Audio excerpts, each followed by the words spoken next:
You want to be at ease, have friends, and feel like you did in the beginning, which means you want to be short, about 5 feet tall. Danny DeVito turned 80 years old not long ago, but his life story is very sad. His mother told him she never wanted him. He got angry every night when his dad drank. 17 times before Danny was 15 years old, the police were called to their house. That's not the worst part though. Danny has kept a terrible secret from everyone for many years. A rare illness that hurts every day. Hollywood paid him a lot of money to change his face and have surgery. He said no and burned the paper. The truth about his pain is finally coming out now that he is 80 years old. Things were hard for Danny DeVito at first. He came into the world in 1944 in Neptune, New Jersey, and the chances were against him from the start. Julius, his mother, was 40 years old and had raised several kids. She didn't want one more. Years later she came clean about it. I didn't want him, but I'm so proud of him. It would be enough to break anyone, but for Danny it was fuel. He never got over that early feeling of being rejected. It followed him around like a cloud all through his childhood. He didn't let it get to him though. He kept going.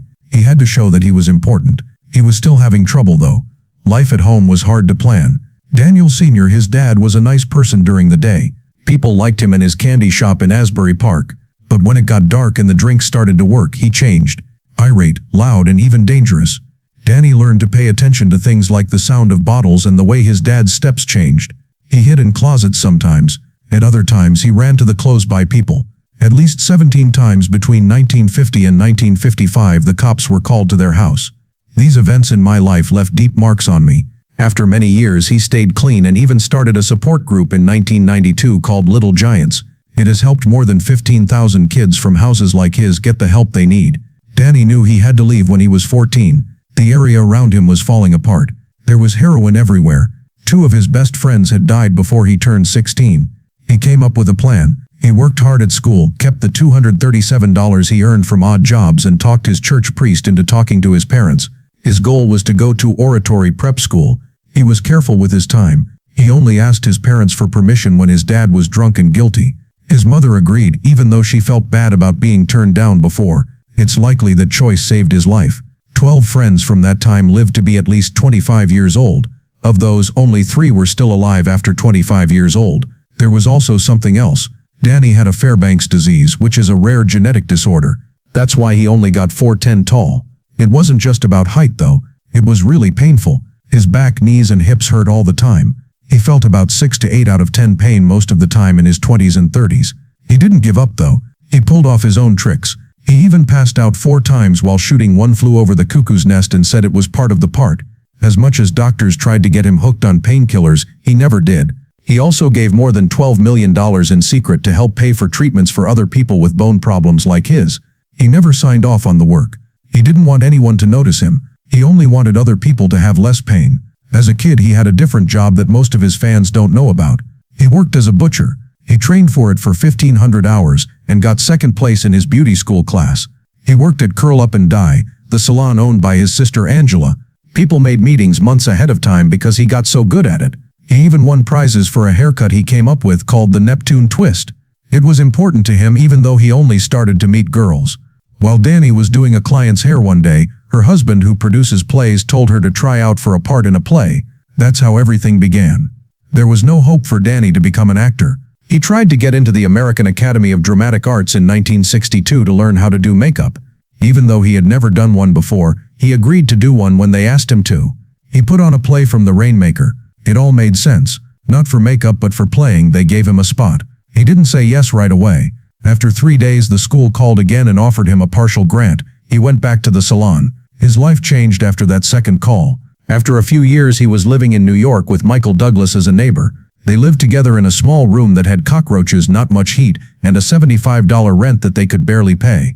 Doug didn't say anything about being Kirk Douglas's son. They ate old bread and beans from a can. They once used their last $27 to print headshots and hand them out all over the city. While Douglas got some parts, Danny kept getting turned down. The link stayed though. After many years, Douglas asked Danny to be in One Flew Over the Cuckoo's Nest. That part changed everything. Danny had a rough time in Hollywood for years before she got her big break. He tried out 248 times between 1967 and 1970. He only got 3 small jobs and made a total of $800. That's how he made money. He parked cars, stood still like a mannequin in a clothing store, and even cleaned cages at the LA Zoo for $185 an hour. To keep his skills sharp, he read lines to chimps. He lived in his old VW Beetle for a while. He used the YMCA to shower and ate at soup kitchens. He didn't tell anyone that story for many years. Hollywood wanted to make him different. The people who work with him told him to have surgery. Some people said that his legs should be broken and made longer. It was wanted that his face be changed. Indeed, one company even offered him almost $1 million today if he went through with it. No, he said. It's true, he burned the contract in a beach fire. For fame, he wouldn't change into someone else. He thought about what he said to a casting director for years. If I could be anyone but myself, it would be better than being someone else. The parts he played in his early years didn't pay much and were hard. His first show off of Broadway paid $25 a week. To pay the rent, he worked long shifts at a printing press. While that show was going on, he was very depressed. He almost quit. He made a little more than $200 on his first movie, but he got pneumonia while shooting in cold water. To save money, he even slept in a barn. In 1972, his dad got sick. Dane didn't have much time to go home. It broke his heart when his father died. He put in for a job at the post office and considered giving up playing, but the phone rang the same day he got the offer letter. It had to do with trying out for One Flew Over the Cuckoo's Nest. Everything changed at that time. Pain, being poor, and being turned down all led to that one chance, which he took. Michael Douglas, who used to live with him, was the director. What was even crazier was that DeVito had played Martini, the same character, on stage years before. So when the casting team wasn't sure what to do, he was already ready. The movie was shot in a real mental hospital, and real patients were even used as actors. Things were tense, which helped DeVito give his act a more honest feel. He was only in the movie for 5 minutes and 52 seconds, but he made an impression. As the company tried to get a bigger name, director Milos Forman stuck by him. The movie won 5 big Oscars in the end, and even though DeVito wasn't chosen, he was now known. Then in 1978, DeVito did something that most people thought was crazy. He turned down 3 movie parts to try out for the TV show Taxi. His agent told him not to do it. In Hollywood, everyone said that going from movies to TV shows would ruin your future. But DeVito went with his gut. He was sure he had to play Louis De Palma after reading the story. He did more than just read lines at the... Nobody could believe what he said during his 7-minute speech. ABC was scared because he was only 4'10" and tall. But show creator James L. Brooks said he would quit if he wasn't cast. He had that much faith in DeVito. Danny didn't even try to get more money. He agreed to the deal right away, even though it paid 40% less than what other stars were getting paid. Then everything changed. Before Taxi, he had been turned down for almost 200 interviews over the course of 3 years. Casting directors kept telling him he wasn't tall enough, looked too weird, or was too different. His fame spread quickly after the show aired, though. He got more than 11,000 fan letters in just 8 shows. It was never done before, especially by a supporting figure. Luis D'Alma was too good to be funny. People loved how mean, rude, and hurtful he was without feeling bad about it. Every show, censors got 3 to 5 letters of complaint just because of Luis. DeVito would get ready for each scene by making a quiet list of all the people who had turned him down in the past. That anger and energy showed up in the act right away. It worked. By 1980, 93% of Americans knew who Louis De Palma was just by hearing or seeing him. It became one of the most famous sets in TV history because it was built to fit DeVito's size. The awards came next. He won a Golden Globe in 1980. He won an Emmy the next year. Everyone was shocked. Louis D'Alma wasn't a normal hero or even a likable person, but everyone couldn't take their eyes off of him. It was extra sweet for DeVito to win the Emmy because he wasn't given any attention during the first season of the show. He only said 12 words when he finally got his prize. "Thanks. This makes me really happy. The best TV show right now is Taxi." The victory speech was the shortest in the history of the Emmys. Bet sites in Las Vegas thought Jack Albertson would win the Golden Globe that same year. DeVito sucked him up. Behind the scenes, some judges didn't even want to put him forward. They thought he was too bad of a person to honor. But after he won, everything changed. It showed that people could also like bad guys. That idea changed TV for many years. NBC even tried to hire him by giving him $175,000 per episode to host their own show. That was 11 times what he was making. No, he said. He wanted to stick with the Taxi group. DeVito met Rhea Perlman in the middle of all his success. It took an odd turn of events. She came over to break up with DeVito because she was dating his roommate. That's how she met Danny. That night, they talked for 6 hours. Later, DeVito said he knew he wanted to marry her after just 22 minutes. The next year, Perlman joined Taxi to play Louis. People who made the show had no idea that they were dating in real life. They seemed to really get along, so everyone thought they were just playing. They moved in together after only 2 weeks, but no one knew. They crammed into Danny's tiny 450 QFT flat.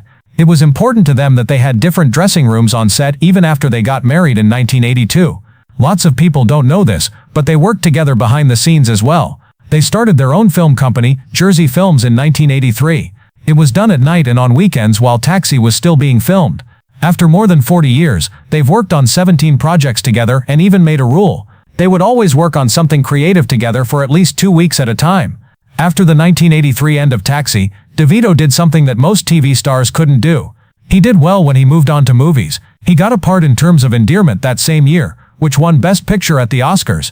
He stole parts in the 1984 movie Romancing the Stone, which made over $115 million with only a $10 million budget. He worked with Michael Douglas and Kathleen Turner again on the follow-up called The Jewel of the Nile. At the same time, he added a small part to Johnny Dangerously just to stay on TV. He was making smart moves, getting more movie credits and moving forward. But in 1986, he played a bad guy in Ruthless People. People really liked the part he played where he was a stingy man who wouldn't pay the ransom after his wife was taken. The movie was $7.5 million target $5 million and $5.9 it. DeVito was up for a Golden Globe. His performance was so crazy that it became the movie's main focus. No one was afraid of him being hated. Being sure of yourself opened more doors. DeVito's first movie as a director was Throw Mama from the Train, which came out in 1987. It was a deal. He would only act in it if he could also direct it. He won. Carefully picked spots all over Los Angeles were used for the movies. There were even times when he tried to get Brian De Palma to be in the movie, but it didn't work out. In the role of Mama, Anne Ramsey did a lot of her own moves after surgery. The bruises she got didn't stop her. It took 6 days to film the last train scene, which took place on a private track in Valencia. DeVito got praise for the movie and was nominated for another Golden Globe. Then Twins came out in 1988. It was a crazy plan. DeVito and Arnold Schwarzenegger could play long-lost twins. I thought it was a joke, but it worked. The two stars and the director Ivan Reitman did not get paid up front. Instead, they agreed to share 40% of the money they made. It was very risky, but it paid off. It made $216 million around the world, which is more than $500 million these days. Each man made between $35 and $40 million. People saw DeVito in a different light after seeing that movie. It was no longer just a weird supporting role for him. He played a major role. He showed that to carry a movie you don't have to be big or good looking. You only needed to be good. DeVito was working on something behind the scenes while everyone watched him as an actor. He had already made a TV movie in 1984 called The Ratings Game. In 1986, he directed an episode of Amazing Stories and worked with Rhea again. And in 1989, he reunited with his co-stars from Romancing the Stone for The War of the Roses. The story was harsh, funny, and for many people it hit close to home. The title even turned into a slang word for bad divorces in Germany. DeVito's style stood out because it was funny, strange, and dramatic. The film was clearly unique from the start, as shown by the opening scenes designed by the famous Saul and Elaine Bass. It wasn't just a hit. It showed that DeVito could act and direct at the same time without getting distracted. Then 1992 came along. In that same year, DeVito changed totally to play the Penguin in Tim Burton's Batman Returns. He really went all out and wore makeup for hours on end to become the evil Oswald Cobblepot. It was more than just an outfit. DeVito gave a crazy, creepy, and kind of sad show. People really liked it. He was even up for the MTV Movie Award for Best Bad Guy. After many years, he said he'd be happy to play the Penguin again if Burton also came back. That was not all DeVito did, though. He also made the serious movie Hawa that same year, which was about labor leader Jimmy Hawa. Hawa was played by Jack Nicholson, and DeVito directed and starred with him. It was a big change from comedic stuff. He made a movie with the famous writer David Mametz that was full of talks, fights for power, and anger. It was all in one line in the trailer. "We're going to march to get what we came for." This was DeVito's chance to show that he could handle big, tough stories well. DeVito also changed his ways in 1992. He made Jersey Films, which is his own production business. It wasn't just a show of pride. He worked with Michael Shamberg at first, and then Stacey Sher. They worked together to make one of the best independent companies of the 1990s. DeVito looked for great stories and helped make them into movies, which he did. The business would change because of Jersey Films. They took a huge risk on a crazy story in 1994. That movie was made for kids. Something dark, strange, and completely new had been written by Tarantino. NJ Films kept it going after one company turned it down. Their company got money and working space from them. The whole cost was only $8 million. Tarantino said it would look like a $25 million movie, and he did. When it first came out at Cannes in 1994, it was in theaters in October. It became a classic and showed that DeVito could make work that was bold and changed the game. DeVito directed the movie Matilda in 1996.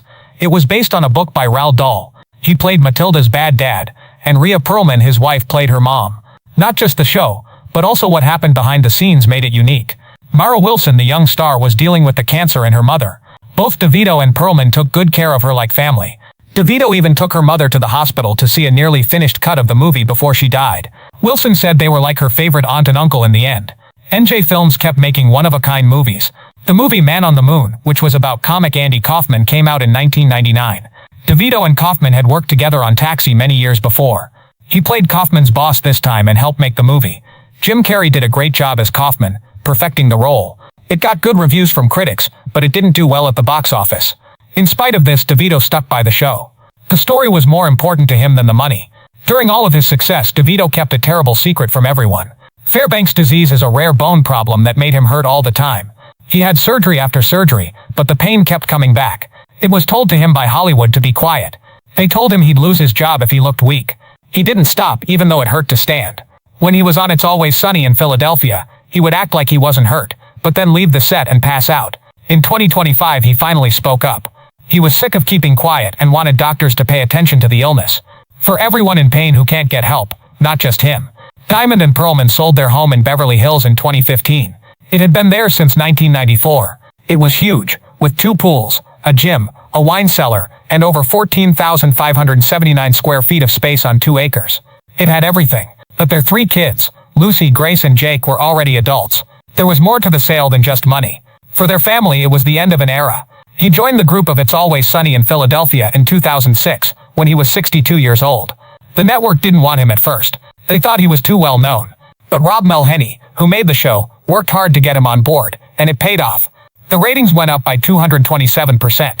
DeVito also didn't get paid a lot. He only got $70,000 a show, even though he used to make 10 times that much. Young people saw him more as Frank Reynolds by 2010 than for anything else. DeVito wasn't afraid to do anything to make people laugh. During one show in 2007, he put hand sanitizer all over himself and slid across the floor naked. That wasn't in the plan. It became a famous event. In another, he jumped off of a couch while his makeup was still wet from sweat. He got a rash, but he kept going. He even took a bath in trash water in 2013. Someone asked if it was too much, and he replied, "At my age, vanity is just another word for missed chance." But the pain never stopped behind the scenes. In 2008, doctors found that he had some very bad disc damage in his back. By 2010, he was in a lot of pain almost half of the time he was shooting. He got up at 4:30 a.m. every day, with treatment for 4 hours. He jumped on a small platform, bathed in hot and cold water, and even hung upside down in his trailer. In 2011, it took him 19 takes to get one water slide scene right. He ended up with broken blood vessels in his eye, but the scene made it into the final cut. After 30 years of marriage, DeVito and Perlman split up in 2012. Everyone was shocked. Trouble began in 2011, when DeVito had to work long hours, and stories spread that he was friends with a much younger woman on set.